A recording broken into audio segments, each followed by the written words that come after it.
శనికి సంబంధించిన ఇనుప వస్తువులు ఆదివారం రోజు కొనకూడదు. ఆదివారం వేటిని కొంటే మంచిదంటే బెల్లం కొంటే చాలా మంచిది.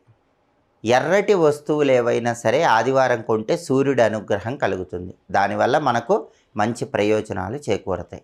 అదేవిధంగా సోమవారం రోజు ఎవరైనా సరే కంప్యూటర్స్ కానీ, మొబైల్స్ కానీ, ఎలక్ట్రానిక్ వస్తువులు కానీ ఇలాంటివి ఎట్టి పరిస్థితుల్లో కొనకూడదు. ఎవరైనా మొబైల్ కొనాలంటే సోమవారం మాత్రం కొనకండి.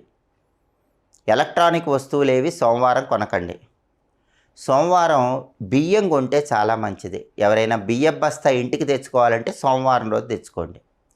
పాలు కొంటే మంచిది. పాలతో చేసినటువంటి ఉత్పత్తులు, డైరీ ప్రోడక్ట్స్ ఏవైనా సరే సోమవారం కొంటే లక్ష్మీ కటాక్షం కలుగుతుంది. అలాగే వెండి సోమవారం కొంటే చాలా మంచిది. ఎవరైనా సిల్వర్ కొనుక్కోవాలి, సిల్వర్ కొనుక్కోవటం ద్వారా లక్ష్మీ కటాక్షం కలగాలని